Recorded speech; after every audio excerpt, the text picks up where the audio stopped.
Hello, welcome back to my world of stuff. Well, yes, it's the end of an era, as you'll have seen from the thumbnail. It really is the end of an era for this channel, to an extent, and also for physical media collectors in general. Now, you may well be aware, if you're on the socials, that the news broke yesterday that Network releasing, the company that for 25 years now has been doing an extraordinary job in exhuming, restoring, collating classic television and the most obscure and classic films and releasing them on physical media, on DVD and BluRay.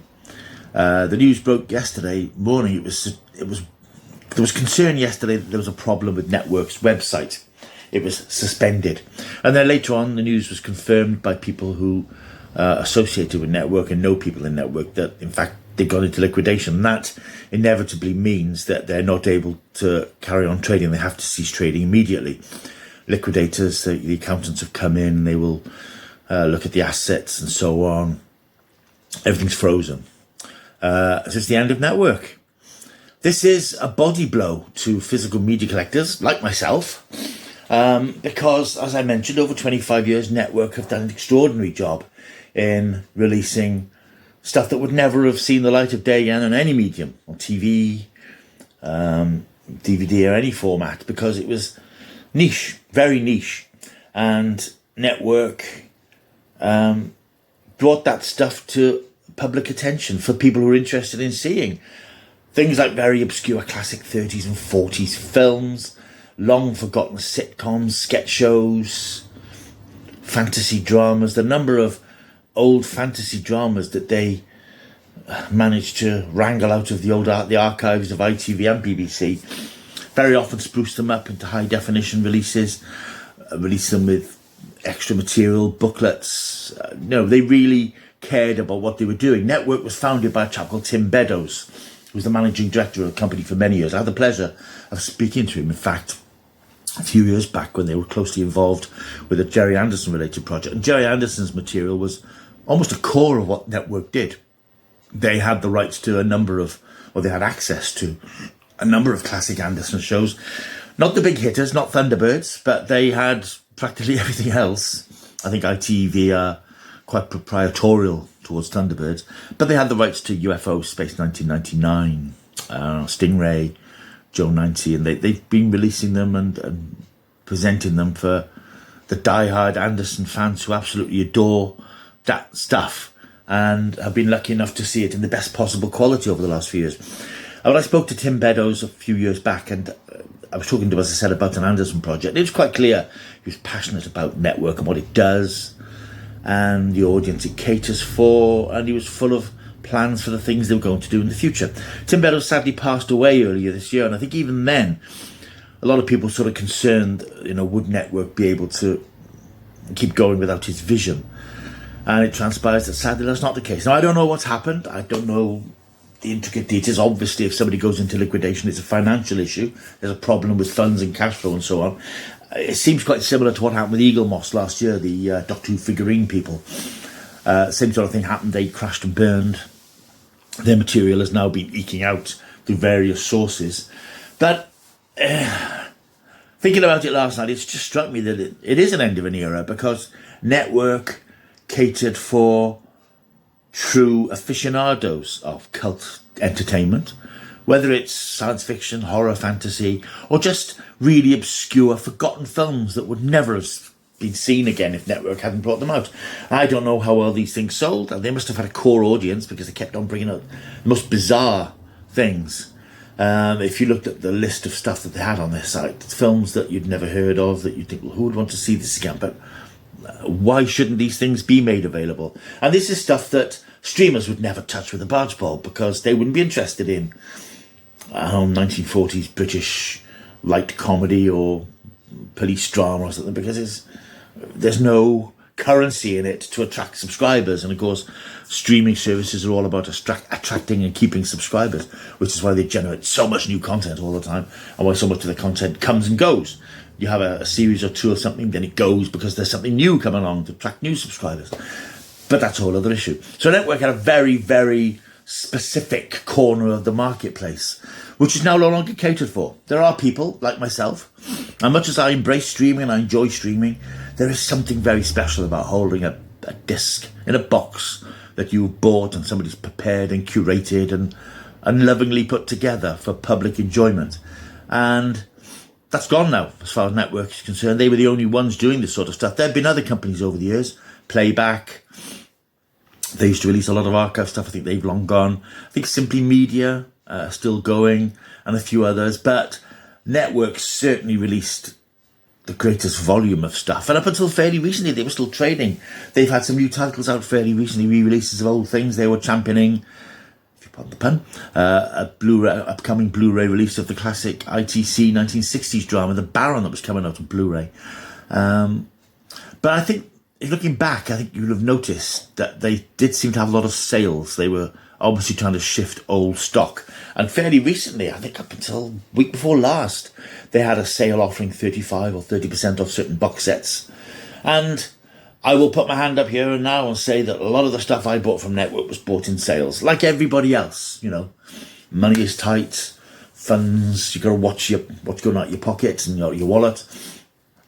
Everyone wants a bargain, and I think that possibly Network got themselves into that spiral. People weren't buying their things because they knew there would be a sale coming along, and you could get these things 30, 40, sometimes 50% or more off. So I suppose that much as I'm bemoaning the passing of Network, it didn't help them because I didn't buy anything. The purpose of this video, as you'll see shortly, is to go through my collection of Network titles. And as I'm looking at those titles, I can see that there's really nothing here that I would have paid full price for. I think that everything here was in a sale. I was lucky enough to get review copies of certain things, but these are all things that I bought, and they've all been bought very cheaply.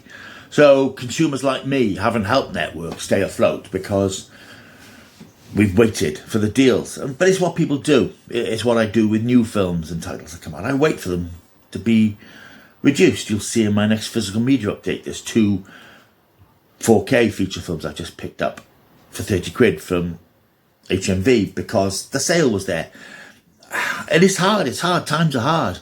Much as I want to buy these things, you want to get the best possible deals. And I think that possibly Network, by having so many sales over the last few years, have possibly shot themselves in the foot slightly by making their audience think, well, we'll just wait a bit.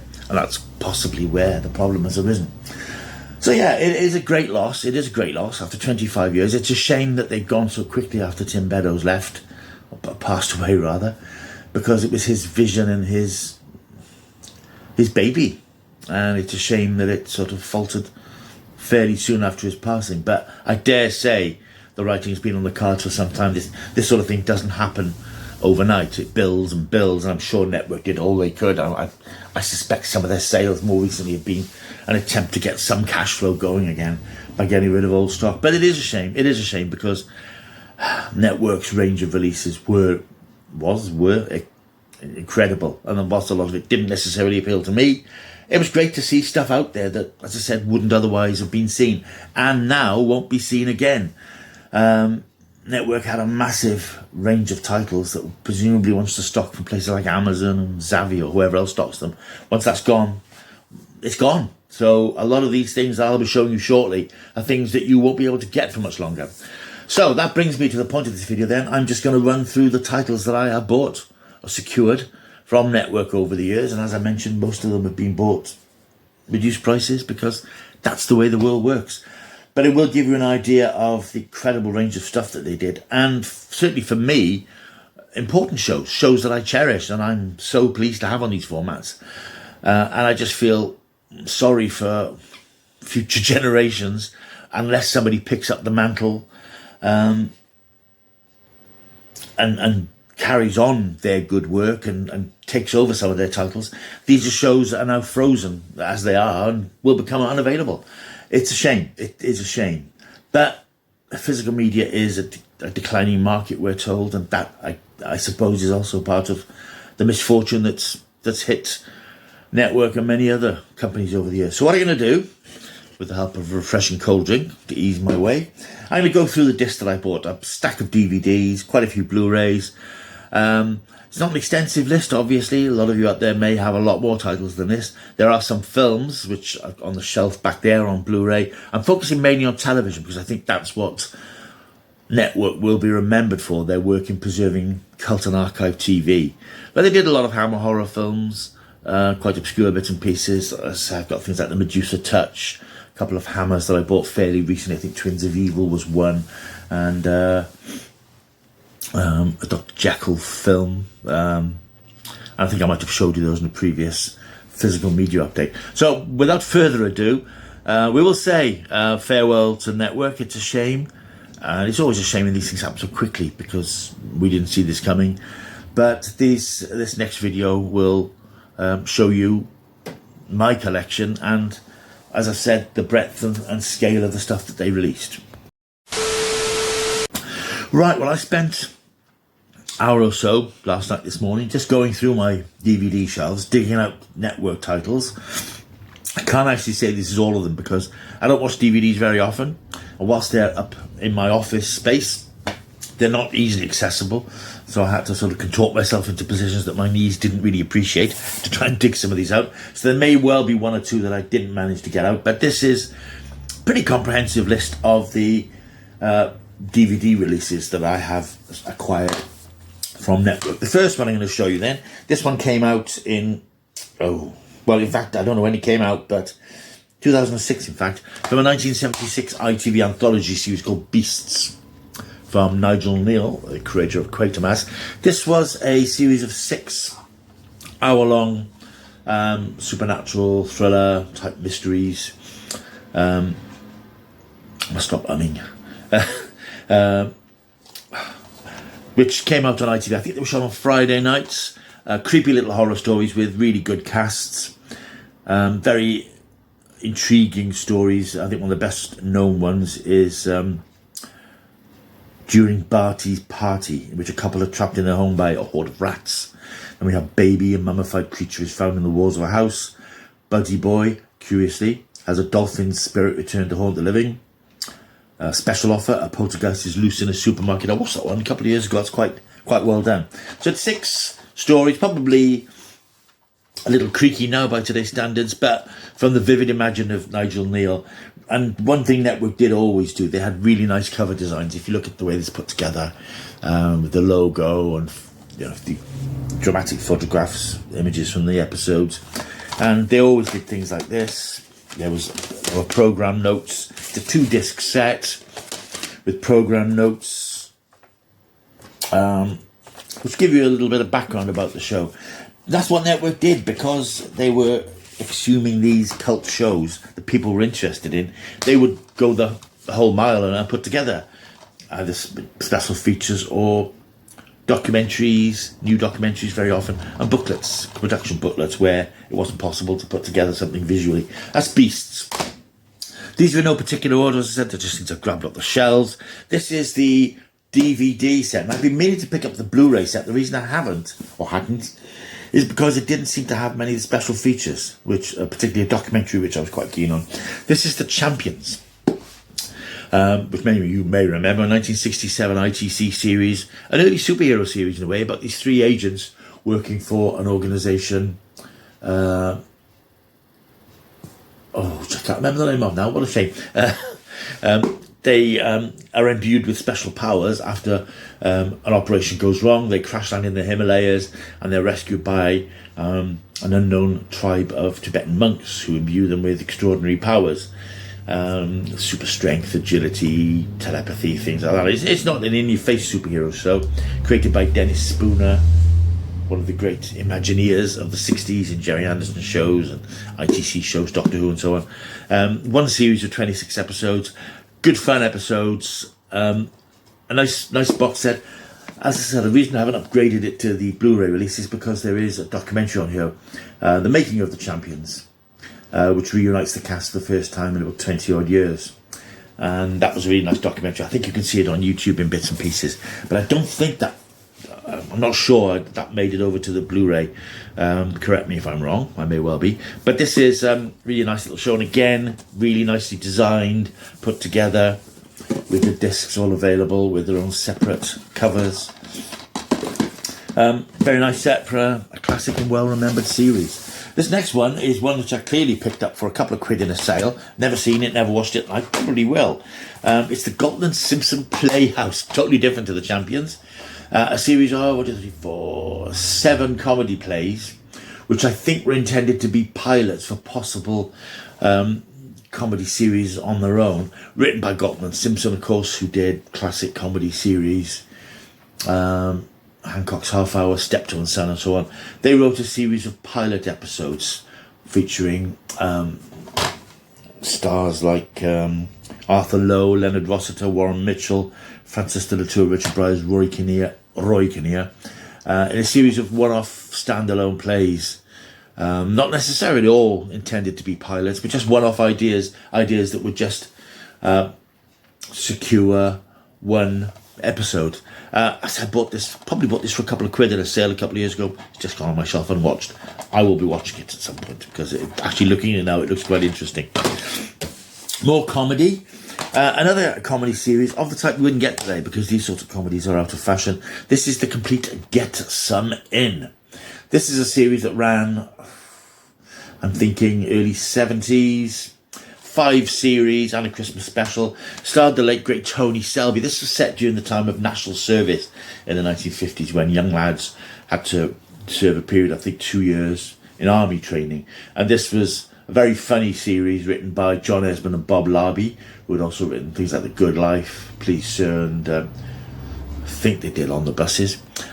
So a group of completely mismatched rookies who are drafted into the national service, who are brutally not abused but bullied, I suppose is the word, by Corporal Marsh, played by Tony Selby, who had no time for them. But as the series wore on, he had a certain affection for them, not like that, but he sort of came to appreciate the boys. And it co-starred Robert Lindsay, who he's named on the cover, of course, because he became a rather big theatre and TV star. That gets them in. That's, again, another little set. I think there's hand-loaded discs, 5 discs for every series. And, again, it's a sort of dated series, but it's funny. Going back to cult TV, we have a bit more cult TV stuff here. We have Sapphire and Steel from P.J. Hammond, the legendary ITV low-budget psychological sci-fi series from the 70s, starring Joanna Lumley and David McCallum. This is sort of almost a dictionary definition of cult TV. Very clever, very creepy stories about these 2 time agents who are sent in to investigate incursions in time by various life forms and creatures. And not a Doctor Who type series, but quite intense, very much chamber pieces in a way, because they're all set indoors pretty much. They had small casts, but very atmospheric horror science fiction stories. Nice little set. I picked this up, in fact, from a charity shop, I seem to remember, for a few quid. There should be a booklet with it, but the booklet wasn't there. But this is the series in full.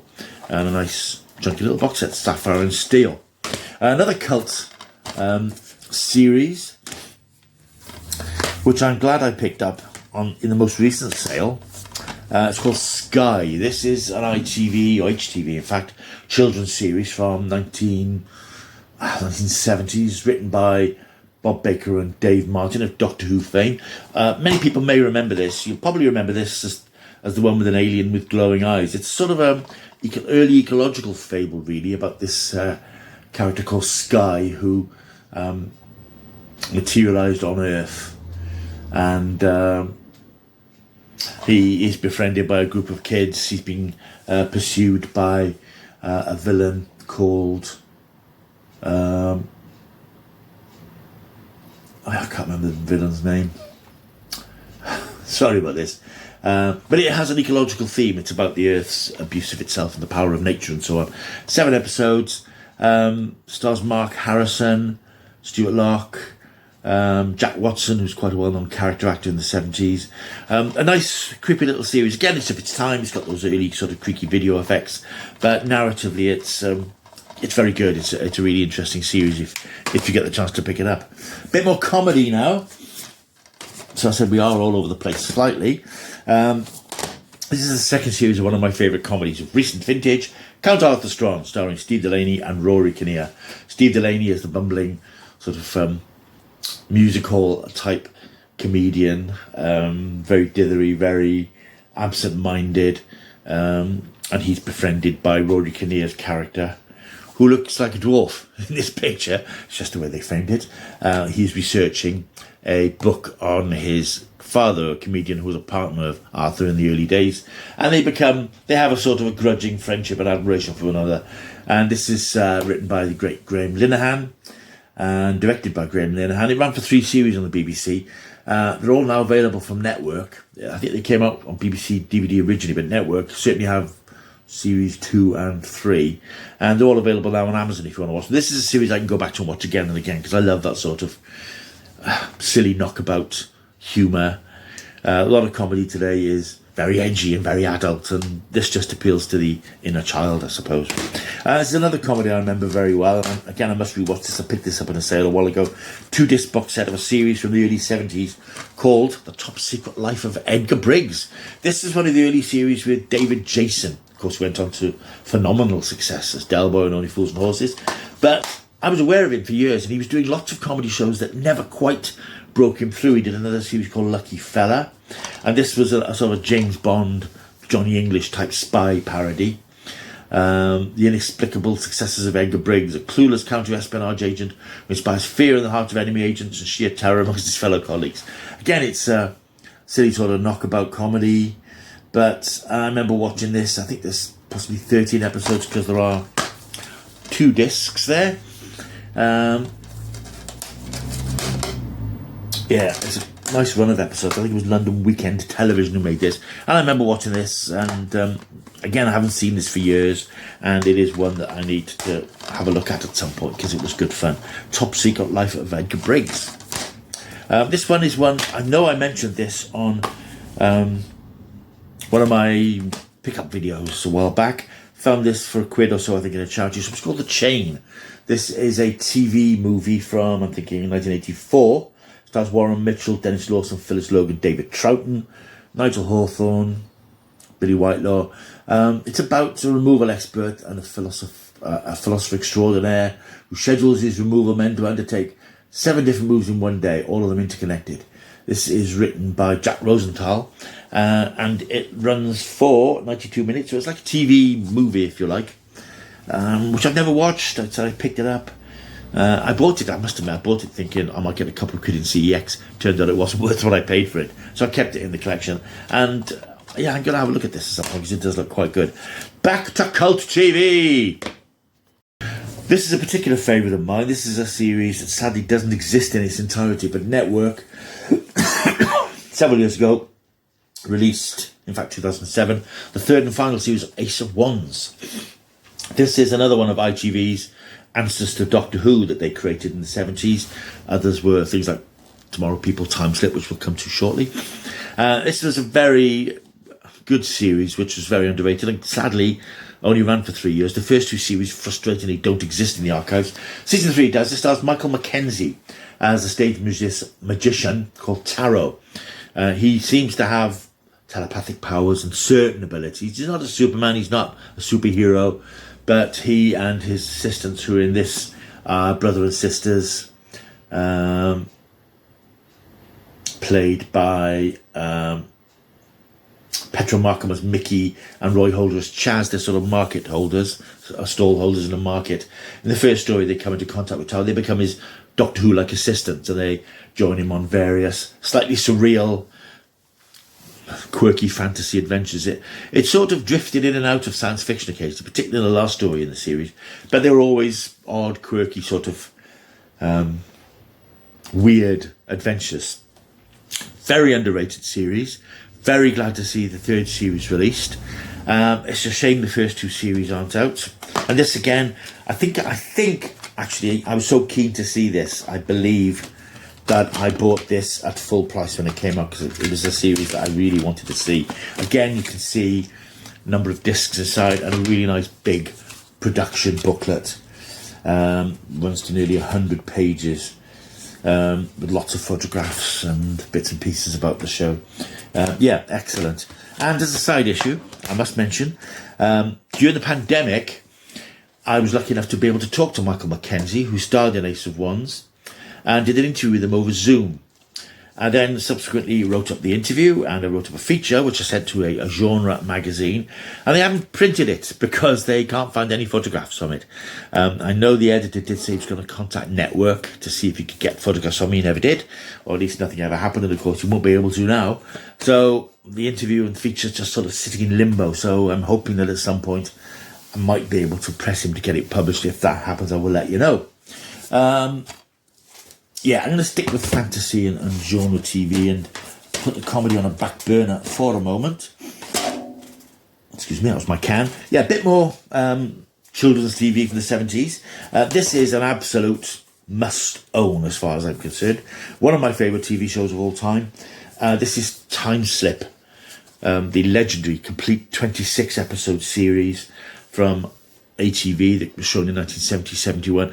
This, to me, is such an iconic show and such a fundamental show in my enduring love of fantasy and time travel, because it's a beautifully structured series. And bearing in mind it's a series that was sort of extended throughout its run, it was so popular, ATV kept extending it, and the writers just had to literally on the hoof create new storylines and bring it all together. And it works wonderfully. The continuity is superb, and the end of the series, it sort of links the whole 26 episodes together. It's about these two kids who are sensitive to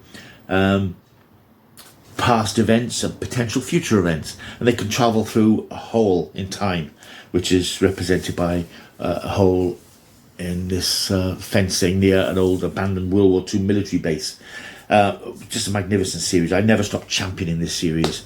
If you've never seen it, try and get hold of it. It's in black and white. A lot of it was filmed in colour, but the colour tapes went missing.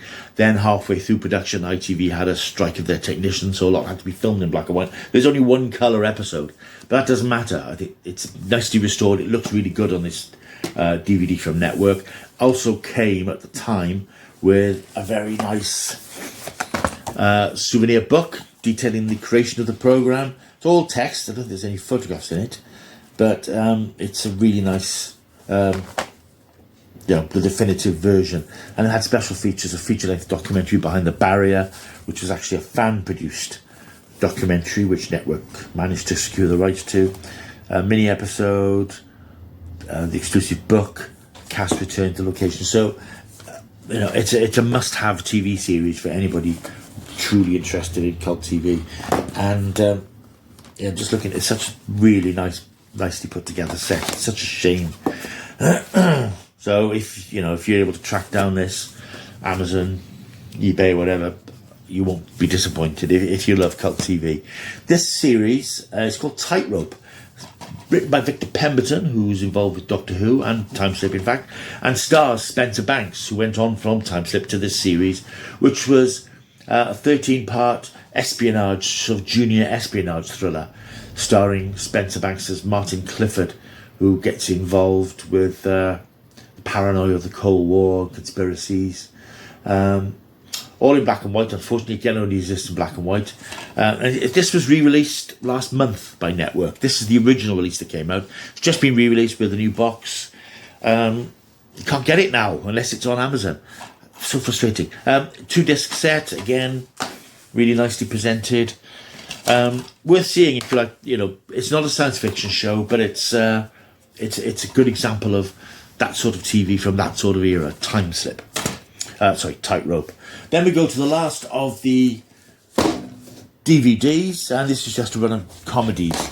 One of the comedy series I used to like back in the 70s was called Father Dear Father. This is series 1. I think all the series have been released. For some reason I only got series 1. I thought I had more than that.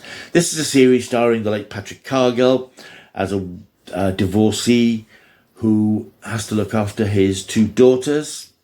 He's a writer. He lives in this big sprawling posh house in suburbia. He's got a nanny, and he gets into comic misunderstandings, and a lot of the comedy of this came from misunderstandings. He misheard what people said or misunderstood what people said, which led to hilarious consequences. It's a good fun series. written by Johnny Mortimer and Brian Cook, and produced and directed by William G. Stewart. It ran for about 6 or 7 series, and there was a film. It was an Australian reboot series a few years later. It's good.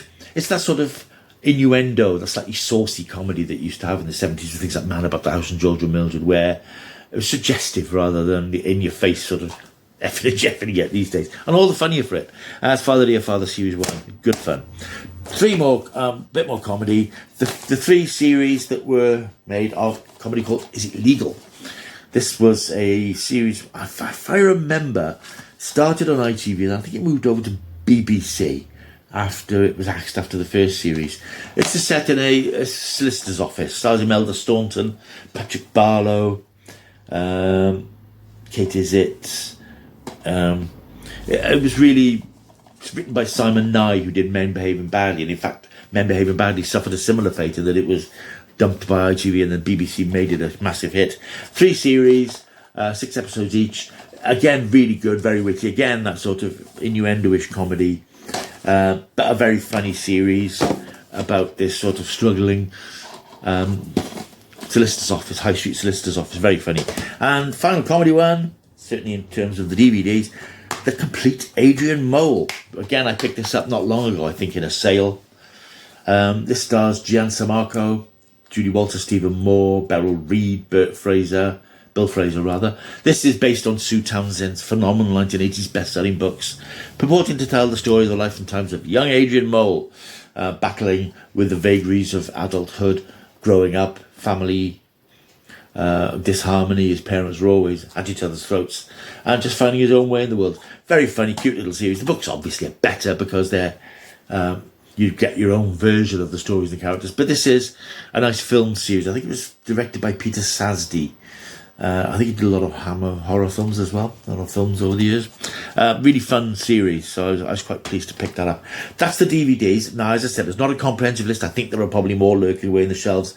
But I brought these down just to give you a really big, broad idea of the sort of stuff that Network gifted us over the years, that nobody else is ever going to release this on physical media. Which, again, I think is such a shame. Excuse me.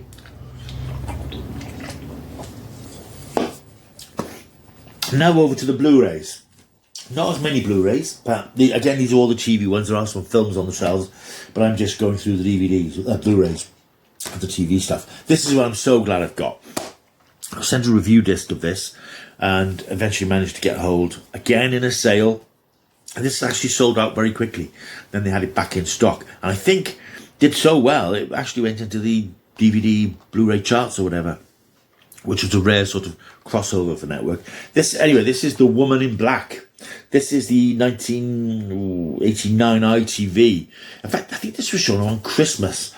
You would think I would remember this, having been screened. I have no memory of it being on at all, which is really weird because I was writing for magazines at the time, and this sort of stuff was catnip for me. It's the sort of things I would have been watching to write about, but I have no memory of it. This, of course, became a Hammer film starring Daniel Radcliffe, but this is the definitive version of the famous Susan Hill Chiller, and it's terrific. It stars Adrian Rawlins as young solicitor, and there's a moment in this that if you've seen it, you will know what that moment is, which is absolutely terrifying. And that, I think, alone is what earned this its reputation. It's quite slow-paced, but it's very, very atmospheric, very well made. If you can find this anywhere and you haven't got it, snap it up, because it is classic television. Speaking of classic television, this, again, by time slip, one of my favourite shows, on one of the core shows in my love of science fiction, Jerry Anderson's UFO. I mean, I can't say enough about this show, so I'm not going to say very much. Just one of my favourite shows of all time. I was always a big fan of Jerry Anderson in the 60s and the 70s, and I love this show. And I didn't see it until about 1972. It was never a big hit, and it sort of wandered around the regions. When it came to ITV, I just fell in love with the ethos of it, the spectacle. As a 13-year-old, I loved all the special effects and the whole idea of these aliens invading Earth to steal body parts. Now I'm a bit older, I appreciate some of the more personal stories. There's a handful of episodes which deal with Ed Bishop's incredible Ed Straker, this man who's obsessed with protecting the Earth from aliens at the cost of everything, including in 2 episodes, the best episodes in my opinion, his own family, sacrifices his own family because duty comes first. Absolutely stunning series, beautifully filmed. It looks gorgeous on Blu-ray. The effects are fantastic. And again, some of the episodes are a bit slow. 1 or 2 are very, very turgid, but generally this is just British science fiction at its best. Just think that this was a British series made in Britain. We just don't do stuff like this anymore. We don't have that infrastructure on our TV companies to make stuff like this anymore. Again, track this down if you can, because it's just... And I also picked up this. This is called Invasion UFO. This is a very odd compilation that was done by a company called Channel 5 back in the 80s, in the early days of VHS. They released compilations of things rather than individual episodes. And a number of episodes of UFO were chopped and cobbled together to form this feature film, 90-minute feature film, which has bits from about 4 or 5 different episodes, different title music, different incidental music. But it's a curio. Again, it looks fantastic on Blu-ray, but it's not fantastic because it butchers the series, but it's an interesting way to take a look at it. In the final stretch now, more Gerry Anderson. We have series 1 of Space 1999. This is the show born out of the ashes of plans for a second series of UFOs. You probably know UFO became a big hit in America, and ITC decided they wanted a second series. Then it became not such a big hit and ratings fell away, so that was abandoned. But Gerry Anderson, never a wasteful man, refashioned those ideas into Space 1999.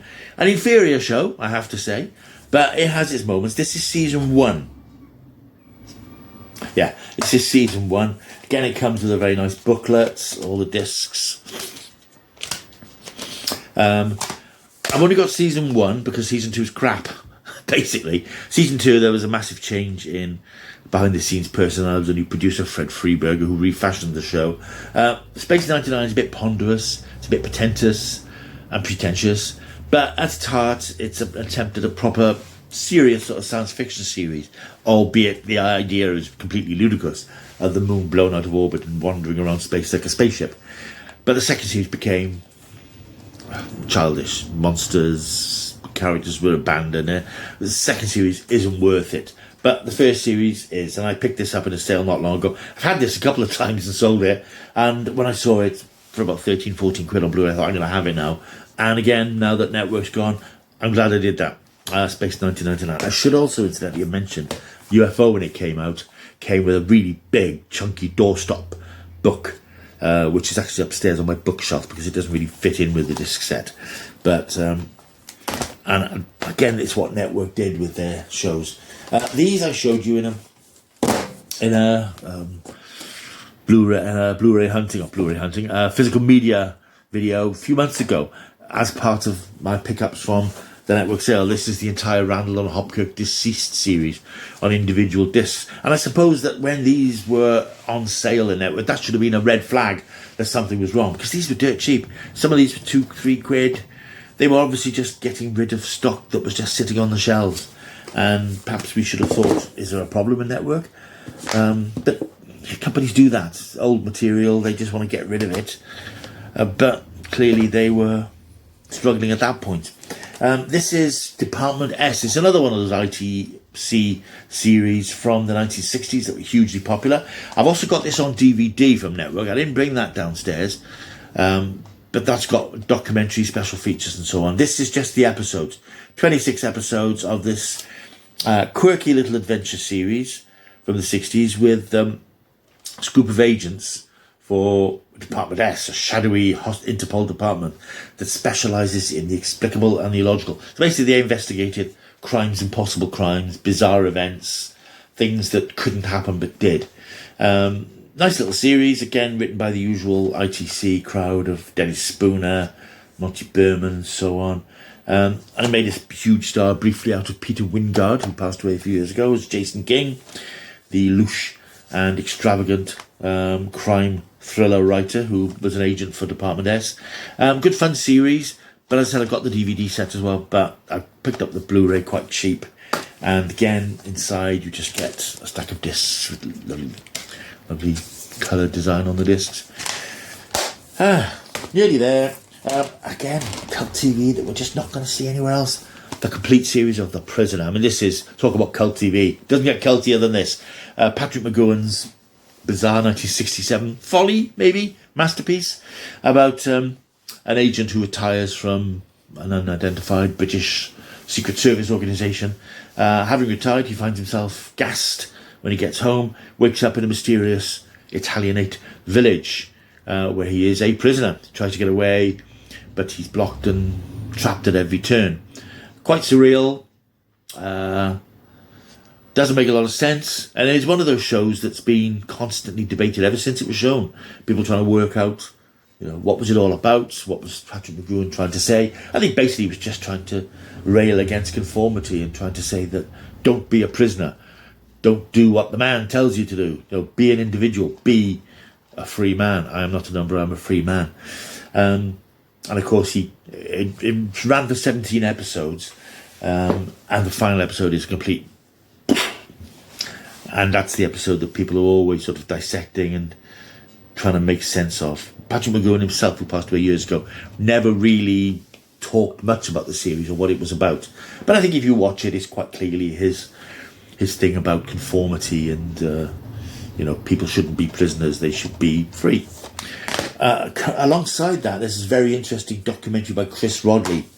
Again, I picked this up for a couple of quid, and in fact, perhaps I should have said, I know the fact that Prisoner is not I thought there was a booklet with this, but there isn't. This is a documentary called In My Mind. This is a really interesting documentary about this chap called Chris Rodley, who was fascinated by Patrick McGowan and wanted to talk to him about The Prisoner. And it was his attempts to meet him and talk to him about it. And he did meet him. They had a number of conversations. Sometimes the conversations went well, sometimes they didn't. And he put together this fascinating 90-minute film, I'm thinking, a 78-minute film about his attempts to get underneath the skin of Patrick McGowan and find out what he really meant by The Prisoner. That was been available for a couple of quid for ages. I'm glad I picked it up again in a network sale. We're nearly there. We have a couple more. In fact, I noticed there's one or two I haven't brought down, which I thought I had. But anyway, Gerry Anderson stuff. Captain Scarlet and the Mysterons. This is the follow-up to Thunderbirds. Not as good as Thunderbirds, but again, one of those classic series from the 60s. I mean, look at the vibrancy of the colours on the cover of that. You don't get series as blisteringly colourful as that anymore, unfortunately.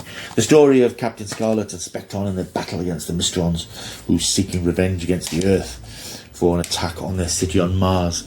It's lovely discs. I mean, these are the episodes. There's no special features, but this was again a pickup from a sale, and again. So I'm very glad that I managed to pick up. The final one I have here, although there should be another. But I will mention that, even though I haven't brought it down with me. This is a release, Gerry Anderson's Fireball XL5. This is a release of an episode that they colorised, A Day in the Life of a Space General. Colorised edition, because Fireball XL5 was made in the early 60s in black and white, beautifully, incredibly colorised. Wow. Looks incredible. It's one episode, and it also includes an episode of Four Feather Falls in black and white, and a really extended edition of a documentary called A Wonderland of Stardust, which is about the making of Fireball XL5. Since then, fairly recently again, Network released a Blu-ray of other colorised black and white Anderson episodes. Four Feather Falls, I think there was more Fireball, Supercar, and that came out only a few months ago.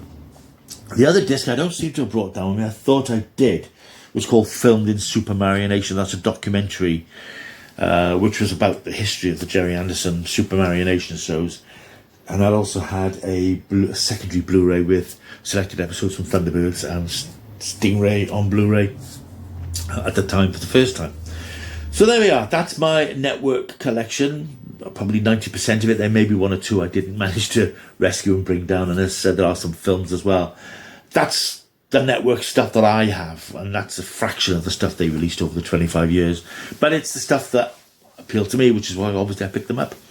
So that's my network collection. And once again, it is a shame that network's gone, because they were pioneers in cult TV, the presentation of cult TV on physical media. But with physical media, we have to admit it's fading. the combination of that and perhaps they were just becoming too niche. I don't know. Anyway, we shall miss network. I will miss network. I'm aware that I was part of the problem by buying and sales rather than day one releases, but as I said, it's what we do. Anyway, that's my network collection, the majority of it. If you're a network fan, why not leave a comment down below? Like and subscribe. Tell me what discs that you picked up over the years from network, and any memories that you have of any network titles, any favourites and so on. Right, thank you for watching. I'm going to go now because I think I'm filling up my memory on my phone.